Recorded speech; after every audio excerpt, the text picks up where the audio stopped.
están amigos y amigas que leen por gusto? Está aquí Águeda Noriega, artista gráfica, filósofa también, amante de la literatura, diría yo, porque también ha trabajado proyectos sobre poetas y escritores y esta vez nos reúne la presentación de su más reciente libro titulado Ensueño, está aquí la portada, y que está dedicado a nuestro poeta José María Eguren, que ha salido con La Osa Roja y se va a presentar precisamente aquí donde estamos, en la Casa de la Literatura, el sábado 16 de diciembre a las 4 de la tarde.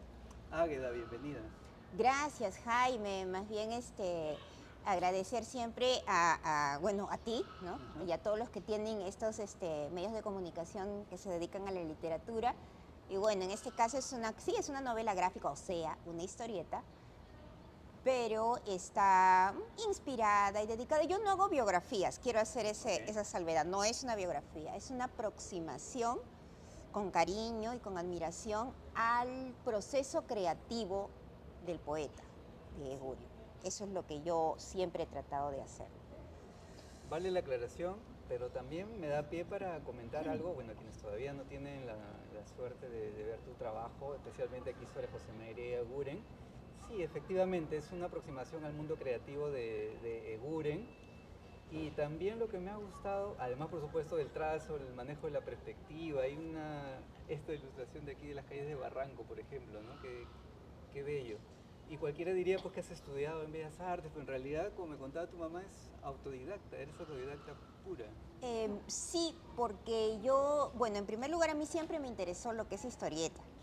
Y Bellas Artes, como ustedes saben, en el Perú no tiene pues digamos, la profesión de historietista ni nada, ¿no? Y a mí siempre me ha gustado mucho la continuidad en los dibujos, ni siquiera diseño gráfico, porque el diseño gráfico generalmente abarca solo una ilustración, ¿no? Entonces me gustó mucho eso y además tengo eh, bueno, esto ya off the record.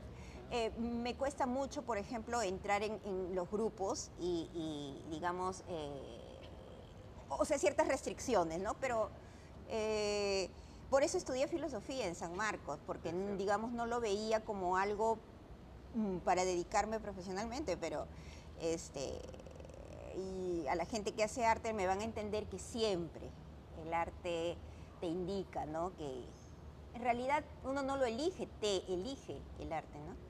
Entonces, sí, es verdad, desde pequeña, esto ya tengo formación también, digamos, historietística. Mi papá era un gran lector de historietas, y buen crítico de Ajá. historietas, no era cuestión así nomás de hacer cualquier cosa.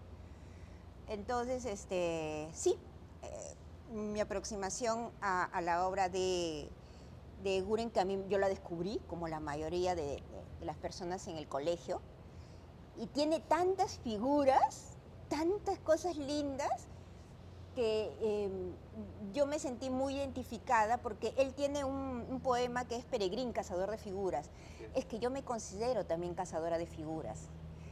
Entonces, eh, es un proyecto que lo tenía muchos años Es cierto. trabajándolo, porque no trabajo las historietas, digamos, de impulso, las trabajo, hago guión, hago investigación, hago guión, lo dejo madurar también, hasta que agarre su propio sabor.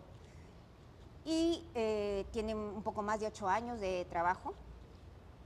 Y hay un detalle, y es que eh, yo la estoy editando con mi propia editorial, o sea, soy yo también que estoy inaugurando una editorial nueva, digamos, La en lo Osa que es Roja. La Osa Roja, que es con especialidad en historietas, ¿no? O sea, hay un interés también por editar y publicar Sí, trabajos de claro. otros artistas. Pues básicamente por el momento Por ahora solamente tú. yo, porque tengo más material.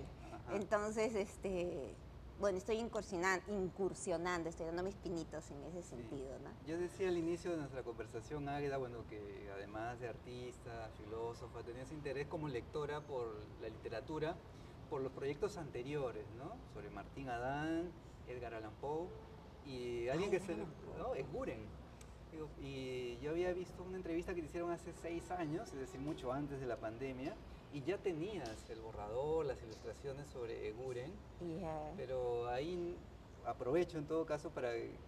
¿Cómo surge el proyecto de Eguren y desde cuándo lo estuviste propiamente ya madurando, ¿no? No es una novela biográfica, no pero acá el es. eje es la poesía y la creación en realidad, ¿no? Es claro, el proceso creativo. Bueno, claro, efectivamente, estuve madurándolo mucho tiempo atrás. Este, ¿Sabes por qué? A veces la gente se pregunta, ¿no? ¿Por qué has hecho un material sobre Eguren? Y lo digo en la contraportada, ¿no? En primer lugar, por cariño, porque el material es tan lindo, tan poesía de cámara, tan bellamente trabajado por el mismo poeta. Y ya empezando por ahí, y con esta cantidad de figuras que se mueven en un mundo y en un ambiente al que yo le tengo mucho cariño, que es principios del siglo XX, que es una época del modernismo, del Art Nouveau, ¿no? Estilísticamente hablando, que me produce pues una cantidad de imágenes hermosas, ¿no? Y él me las producía, su material, su poesía, incluso empezando hasta por los títulos, la canción de las figuras, simbólica. Ay, Dios mío, decía, qué maravilla, ¿cómo no, digamos, hacerlo más conocido? Yo no digo que en el colegio no te lo enseñen, pero creo que falta un poco liberar la cuestión de las figuras, dado que él no solo era poeta, tiene una prosa poética que yo he rescatado también para esta obra, que a mí, la prosa poética de él, a mí me dejó sorprendida, gratamente sorprendida, porque de haber sido yo escritora, digamos, de literatura, que no lo soy, yo hubiera trabajado la prosa poética probablemente como lo había hecho él, con una dedicación por el cariño de las palabras, la búsqueda, la delicadeza y estos temas que tanto le gustaban, la noche, los juguetes, ese mundo férico, el mar, y todo ese mundo que ahora se está viendo totalmente olvidado y invadido, violentado, pues por un sistema que cada vez anula más la imaginación en las personas, y la imaginación es una capacidad de resistencia frente a la realidad tan adversa. La imaginación, da mucha penita que ahora no haya la capacidad de poder imaginarte las cosas como antes. Por ejemplo, él veía las luciérnagas, no sé quién ha visto luciérnagas alguna vez, pero son una maravilla, y tú te las puedes imaginar con, ni siquiera siendo niño, pero también siendo adulto, como pequeñas haditas, ¿no? Y van iluminando, ¿no?, el camino. Él era también una persona que ha sido fotógrafo, ha sido miniaturista, ha sido acuarelista, ha sido inventor, porque sus fotografías no eran con una cámara, digamos, común y corriente, era una camarita que él había creado, que era una cosita, un dedalcito, que ahí dice incluso, ¿no?, para pajaritos, para cosas que no tienen cuerpo. Y esa es esta bruma maravillosa, ¿no?, que es lo que te genera la imaginación, y un poquitín también el hecho de no tener una personalidad él, del común denominador. Yo siempre digo, a veces ahorita se está rescatando mucho que las mujeres hagamos historietas sobre otras mujeres, ¿no? Resulta que lo más conocido que he hecho yo son historietas sobre hombres, pero sobre hombres extraordinarios. Y en el caso de él ni siquiera es, podríamos decir, un hombre, es un duende, como siempre digo yo. Entonces, incluso estar en el grupo, que tiene aquí una columna vertebral, que es el grupo Colónida, que es el grupo liderado por Abraham Valdelomar, que también adoro Valdelomar, y que da el inicio de la entrada a la literatura y a la poesía, digamos, rompiendo el molde de lo anterior, que era lo español, ¿no?, lo demasiado apegado a la cuestión formal, y entra Colónida rompiendo eso, ¿no?, con una cuestión un poco rebelde, ¿no?, y que acogen a Eguren como una persona especial, como un personaje a quien proteger. Bueno, los que lean la historieta se van a dar cuenta que hay personajes aquí que están entrando a jugar, por ejemplo, está Clemente Palma, como que es verdad, era uno de los críticos más furiosos que existían en la época, y efectivamente trata muy mal al poeta. Entonces, sobre eso arremeten, defienden Valdelomar y el resto, y da la entrada a la entrevista que le hace, por ejemplo, un personaje que también es muy conocido y se ha olvidado, que es Enrique A. Carrillo, Cabotín, su seudónimo era Cabotín. Y Cabotín tiene una prosa muy bonita también. Cabotín también es una forma de rescatar la prosa de Cabotín y la poesía también de Cabotín, porque ya no me dio tiempo de introducir una poesía muy linda que tiene dedicada a Eguren, ¿no? Y es con un cariño y una delicadeza que tratan al poeta. También está Isahara. Isahara fue Isabel Jaramillo, que fue la mejor amiga del poeta, que fue una corelista peruana, cuya obra ha sido totalmente olvidada, o no está rescatada la obra de Isahara. Y termina pues dándole el colofón una entrevista que ya ha pasado la historia y no sé cuánto está siendo revisada ahora, pero es con el gran César Vallejo cuando él era jovencito, que lo envían a entrevistar a Eguren, ¿no? Entonces, digamos que tiene sus etapas, la novela gráfica, y ya cuando la lean lo van a descubrir, pero también tiene un estilo que a mí me gusta mucho, que es por partes, ¿no es cierto? Capítulo en el que los lectores se enteran, ¿no? Sí. En que los lectores descubren. Algo del Quijote, ¿no? Claro, ¿no? Y ese fraseo, ese entrar, a mí me gusta mucho, me gusta liberar lenguaje. He rescatado la prosa de Cabotín, que entra en algunos casos literal, pero la mayoría son recuerdos cariñosos que tiene el poeta, que si ustedes revisan, investigan, tiene un montón de anécdotas segurenianas que son piquitos. El poeta caminaba y decía, un día nos tuvo totalmente, ¿cómo se dice esto? Su ansiedad nos preocupaba mucho por encontrar ardillas rojas, y son esos piquitos los que he reunido para unir esta novela gráfica, ¿no? Que es con cariño y con admiración también, mucha admiración hacia el poeta, y es un proyecto largamente esperado, largamente trabajado también. Es cierto. Y un detalle más, yo trabajo a mano. Yo no trabajo con computadora, no. Lo único que aquí hay computadora y que mi hermana me ayuda en toda esta empresa es la diagramación y escribir a máquina, en computadora los diálogos y esas pequeñas cositas. Pero mi trabajo es enteramente a mano. La carátula es a mano, está pintada a mano. El título es a mano, que imita las letras del original de Colónida. Entonces, todo es hecho a mano, y es una forma también de demostrarle a las nuevas generaciones que el trabajo a mano no tiene comparación con el trabajo digital, es otra manera de adquirir de vivir el arte.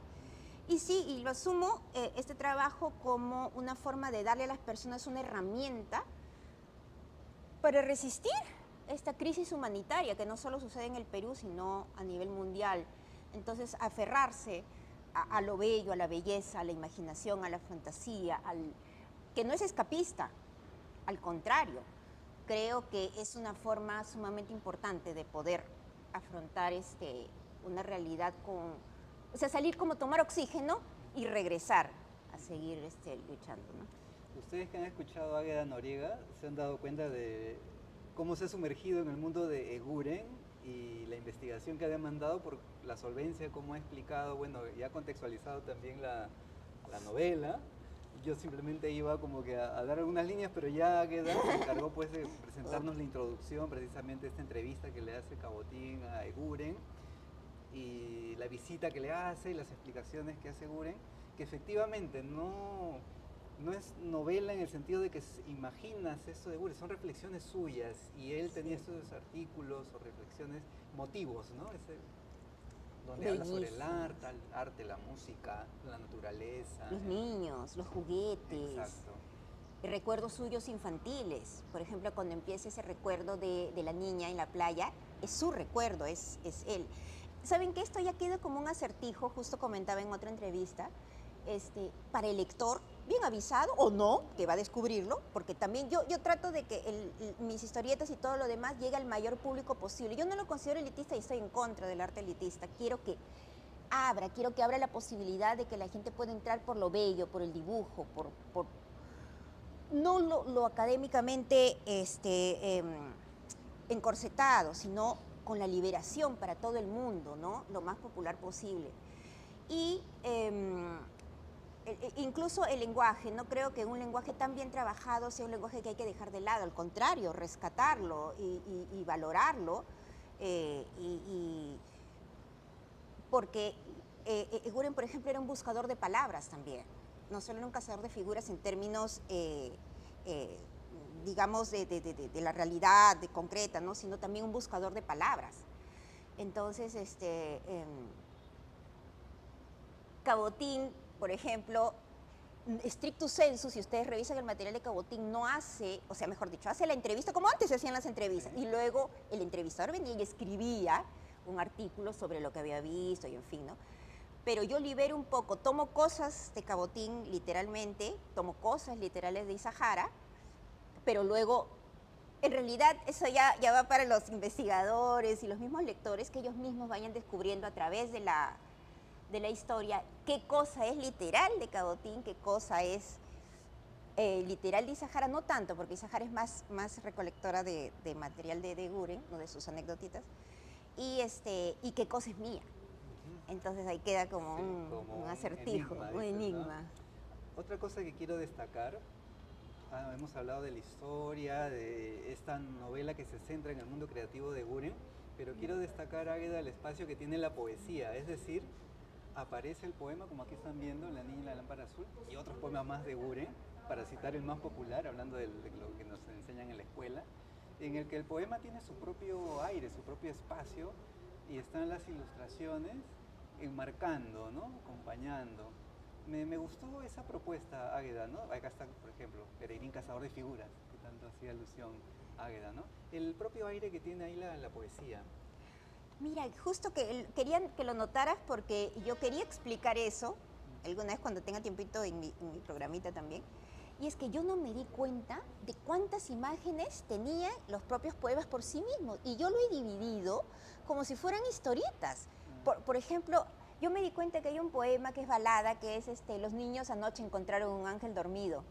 Y luego avanzo y me doy cuenta que es un poema cuentito. Aquí está, balada. Entonces, yo creo que es la primera vez, y si no es que me estoy equivocando, creo que es la primera vez que se hace poesía en forma de historieta, por viñetas, salvo en La niña de la lámpara azul, que sí abre, digamos, cada verso tiene su propia figura, ¿no? Pero me fui dando cuenta de eso, dije, ajá, he abierto los poemas como si fueran cuentitos, como Marioneta Misteriosa también, que viene cada parte con su imagen, ¿no? No es un solo ilustración que adorna, digamos, el poema, sino he dividido el poema en varias partes, que no fue mucho mi intención, se fue dando así. Y por eso iba sumando hojas y hojas y hojas y decía, wow, ha salido 146 páginas, pero no quería cortarlo, es feíto cuando tienes que cortar, ya sea por falta de presupuesto o por lo que fuere, ¿no? Entonces, con lo que te dicen ahora, pero la gente no va a leer tanto, se van a aburrir, que se aburran, pues.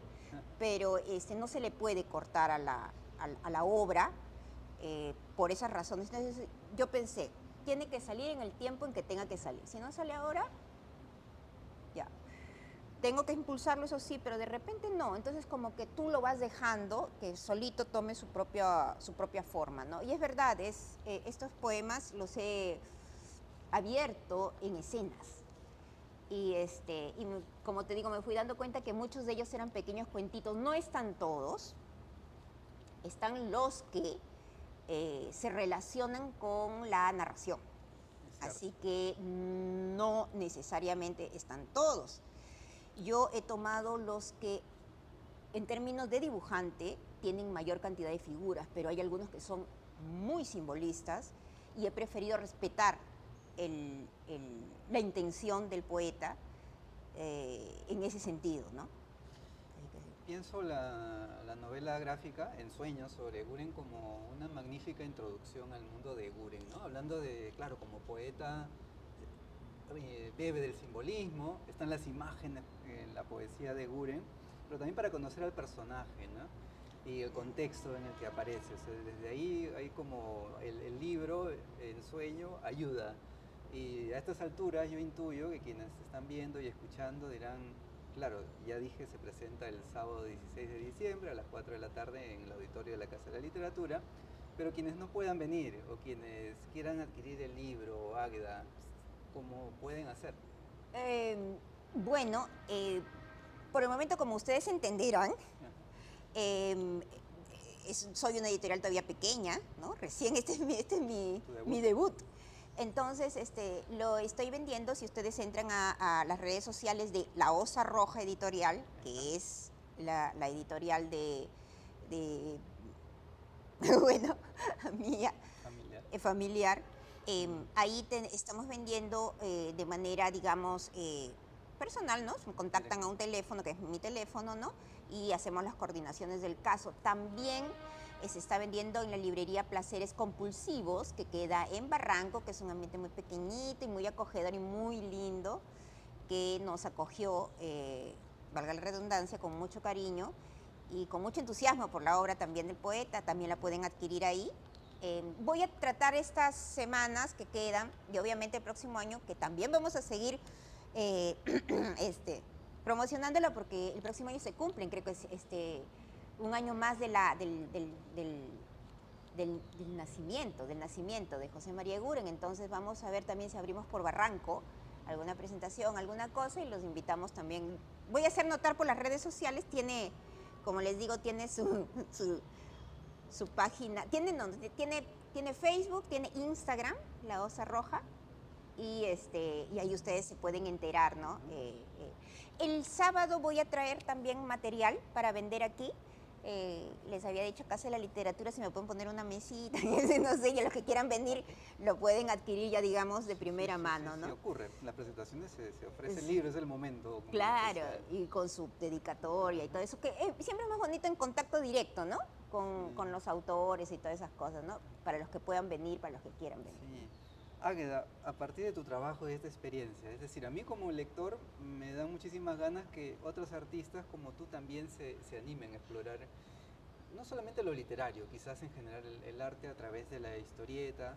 Has comentado bastante y se ha comentado también en otros espacios sobre la potencia que tiene la novela gráfica, la historieta, para llegar a distintos públicos. Y se piensa especialmente en el joven con esta frase casi letanía de que se lee poco, que habría que ponerlo quizás a juicio. ¿Qué aconsejarías a alguien que tiene ese interés en animarse a explorar la narrativa gráfica desde distintos espacios? Que lea mucho, mucho, pero no como una carga pesada, porque la lectura tiene una disciplina también, y no disciplina tosca, es una disciplina con cariño. Como decía Borges decía, no se debe leer por encargo, se debe leer porque te gusta. Y si la lectura que estás haciendo no te gusta, la dejas, porque no se puede leer como una carga pesada. Ahora, yo aconsejo mucho leer de todo, ¿ya? Porque la gente de la literatura a veces piensa que solo se lee literatura, pero por ejemplo yo sigo leyendo filosofía, ¿ya? Entonces la filosofía también tiene un estilo, no todos los filósofos escriben igual. Filosofía, poesía, ensayo, hay grandes obras que son ensayos. Entonces hay que tratar de abrir todo ese espectro de lo que es literatura. Y otra cosa más, la gente que se dedica a arte, miren, las artes deben interrelacionarse, ¿ya? Hay una fuerza en la interrelación en las artes. Si escribes, sería lo deseable que fueras una persona que sea buen cinéfilo. Si eres buen cinéfilo, sería bueno que seas también una persona que sabe apreciar buenas pinturas. Si eres una persona de pintura, una persona que sepa apreciar también danza. O sea, en fin, o sea, las artes tienen que interrelacionarse. Música, que es algo, a mí me sorprende mucho cuando quieren dedicarse a solo un arte y creen que ese arte está circunscrito a solamente eso. No, no es verdad. Lean historieta. Yo no entiendo cómo hay gente que quiere hacer historieta sin haber sido lector de historietas. Historieta solamente se hace cuando tú has sido primero lector de historietas, como ahora, por ejemplo. Hay muchos escritores, ya, dice, he escrito mi libro, no sé qué cosa, pero nunca he leído Madame Bovary. A ver, vamos por partes. No, pues. Es como el cine también. Un buen cineasta tiene que haber bebido de la historia del cine, ¿ya? Se retroalimenta con sus predecesores, se alimenta con su propia historia del oficio que está desarrollando. Entonces, para hacer historieta sí, leer mucho, leer historieta, buena historieta que hay, tiene grandes maestros en su haber, y interrelacionar todas las artes. Y ya, al último, pero no por eso menos importante, un sentido crítico de aquello que se va a querer trabajar. Porque no es solo contar lo que te dé la gana, sino saber qué cosa vas a contar. Decía Trillo, gran guionista argentino, ¿no? No todo lo que se escribe se puede publicar. Eso es algo que las generaciones más jóvenes tienen que entender. No te puede ganar las ganas de ser famoso. Hay muchas cosas que se van a quedar en el tintero y que no van a salir. Y hay que aceptar eso con cierta hidalguía y tranquilidad y madurez también, ¿no? Entonces, aquello que se va a contar, sí, pues un sentido crítico, que se interrelaciona en todas las artes por cariño y curiosidad, que es el corazón de toda gente que se dedica a arte, la curiosidad, el asombro, en filosofía también. Y ya dije lo del sentido crítico, las artes interrelacionadas y tener ¿sabes que todo se resume en cariño por el oficio? Y ¿sabes qué? No pensar, o sea, a ver, vamos por parte de decirlo de vender. Yo les doy un consejo a la gente joven, ya que lo sé por experiencia. Cualquier cosa que ustedes hagan con cariño y dedicación y dando el 100% en arte, porque eso es lo que no debe hacer cuando hace arte, dar el 100%, no cualquier cosa que se haga, no. Tienes que hacer las cosas como si nadie lo hubiera visto, lo están viendo por primera vez. Y con mucho cariño y dedicación, y eso que tú hagas con cariño y dedicación va a tener un público, aunque sea chiquitito, pero va a tener. Y es preferible a veces ese público pequeño y con cariño, que me imagino que es el mío, porque debo tener muy poca gente que digamos, me lee lo que yo hago, ¿no? Es muy valioso para mí, por ejemplo, para el autor, para los autores es muy, muy valioso. Por lo menos hablo en lo personal, ¿no? Para mí es muy, muy valioso y me dicen mucho de la persona que lo valora. Así como las personas valoran mi trabajo, yo valoro a la persona que lo valora. Es una especie de retroalimentación, ¿no? Gracias por ese consejo, Águeda, que aplica para todo, para el arte, para la vida en realidad, ¿no? En fin, podemos charlar más sobre lo que ahora, el lugar que ocupa el arte hoy en día, en una sociedad como esta, etcétera. Hablaste pues del gusto por leer y has tocado fibra por el nombre de la página que es Lee por Gusto, entonces sirva esto para introducción y conocerte como lectora. Esta sección se llama Los 5 libros favoritos y procura conocer a nuestras entrevistadas, en este caso son como lectoras. 5 libros favoritos, si pudieras hablar brevemente de cada uno. Ya, mira, justo he hecho mi lista, así como Berman cuando también le decía, a ver, nombre sus demonios, ahí hice mi lista. Empezando por historieta. Ahora le dicen novela gráfica, pero básicamente su nombre es historieta. Bueno, 2 claves. El Eternauta, que a mí me dejó, Dios mío, no me dejó dormir la primera vez cuando lo leí. ¿Qué tal nervio, qué tal fuerza para poder narrar algo en tono político, pero en estilo de ciencia ficción? Y es una obra del año 50 y tantos, es impresionante, ¿no? La narración que no decae, que al contrario sube de intensidad. El dibujo, que es una maravilla y que acompaña muy bien la obra, es grande. El Eternauta sería bueno también que revisen el material de Oesterheld y su propia historia. Para aquellos que dicen que no, los artistas no deben ser políticos, no te metas, porque si no, no vas a vender. Ay, ¿qué les cuento? Ya van a descubrir cuando lean la vida de Oesterheld. Dago es un personaje de un historietista paraguayo que es probablemente mí y de mucha gente el ídolo como guionista de historietas, que fue Robin Hood. Y Dago cuenta la historia pues de este noble veneciano que por una cuestión de venganzas personales termina siendo esclavo en Turquía. Y Y Dago se sigue editando y lo siguen comprando porque es impresionante. Es el manejo de los personajes, no tiene parangón. Robin Wood es el mejor armando personajes. Y el dibujo del gran Alberto Salinas, que ya, lo van a descubrir Dago. Lo segundo es, ya en literatura, a mí me marcó un libro muchísimo cuando ingresé el primer año a San Marcos, a la Facu de Letras, que fue Demian, de Hermann Hesse. Y no solo me marcó en el término de que es una obra, digamos, en la que define el paso de la juventud que está descubriendo el mundo, ¿no? Y cómo te topas con estos personajes raros, ¿no? Que tienen una personalidad bastante marcada, ¿no? Que es en este libro. Sino una cosa más en Demian, me marcó muchísimo Demian de Hermann Hesse, porque el libro, aquella vez, ese año que yo ingresé, en el año 93, no tenía dueño. Era un libro que circulaba, nosotros le llamamos a los primeros años cuando estamos mezclados todas las escuelas, integrado. Entonces yo me acuerdo que me lo pasaron, me tocaron el hombro y me dijeron, cuando lo termines, ¿lo quieres leer? Sí. Cuando lo termines se lo pasas a otra persona que también lo quiere leer. Y así nos íbamos pasando el libro sin dueño. Todos cuidadito, el que podía lo forraba, ¿no? Y con mucho, mucho cuidado. Nadie se lo quedó. El libro ha circulado mucho tiempo. ¿De quién sería? No importa. Pero creo que es una obra iniciática para los que quieren dedicarse, bueno, no solo a la literatura, sino a filosofía, al arte en general. Demian es impresionante. A mí me marcó mucho, mucho Demian. Lo van a descubrir Demian también. Tercero, esto es El segundo sexo de Simone de Beauvoir, que estricto sensu no es una obra filosófica, es un ensayo extenso sobre la condición de la mujer en la, civilización occidental básicamente. Y no, es que tiene dos partes que son una maravilla, pues, que son los hechos y los mitos, que empiezan narrando un poco de manera antropológica, biológica, ¿no?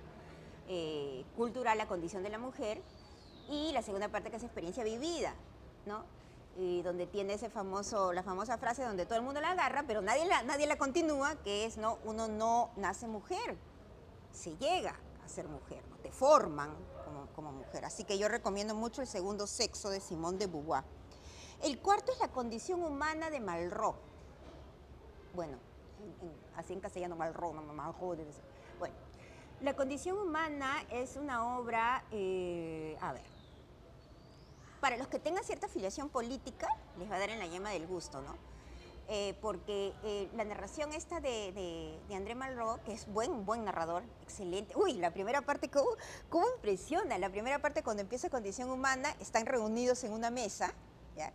Y obviamente de noche, de manera más o menos clandestina, y el lamparín que alumbra se va meciendo y va iluminando poco a poco las caras de los que están reunidos, ¿no? Más o menos, así es. Pero trata básicamente sobre los procesos, vamos a ver. Las personalidades de la gente de izquierda, vamos a ponerlo así, ¿no? Y cuán contradictorias pueden llegar a ser, cuán diferentes de lo que se podría decir que es el compromiso social, ¿no? Quieres, pero a veces como que es muy contradictoria la condición humana. Entonces, hay un extracto también ahí que quisiera, lo tengo en tintero, para un extracto nada más porque la condición humana es extensa, para historieta, que lo tengo ahí, y sí, La condición humana de André Malraux. Y por último, Los dioses tienen sed de Anatole France, que también tiene que ver con las contradicciones propias de las personas, por ejemplo, que socialmente luchan, pero ambientado en la Revolución Francesa de 1789. Entonces, los dioses tienen sed de sangre. Así es digamos, si tú continúas, le haces un entre líneas, ¿no? Y qué barbaridad para los personajes, que también lo tengo en mente, porque hay una riqueza de personajes y cómo muchas veces la lucha en la realidad te va volviendo duro de carácter a pesar tuyo. Sí, esos sí serían mis cinco libros. Hay más, pero ya pues, por la extensión no puedo. ir más allá. Definitivamente hay muchísimos más. Águeda, muchas gracias por tus lecturas. Quienes te han escuchado se darán cuenta que no solamente eres una narradora gráfica, sino también narradora misma en la palabra. Y felicidades por Ensueño. Aquí está este trabajo, como contabas, que es el debut también de La Osa Roja Editorial, tu propio sello. Y bueno, invitarles a quienes están en Lima y a que vengan a la presentación del sábado 16 de diciembre a las 4 de la tarde en el auditorio de la Casa de la Literatura, a contactarse en el Facebook de la Instagram también. Instagram también de La Osa Roja Editorial para tener el libro consigo. Un gusto, Águeda. Gracias a ti, Jaime, y a los lectores de Lee por Gusto. Y gracias a ustedes por haber seguido esta charla.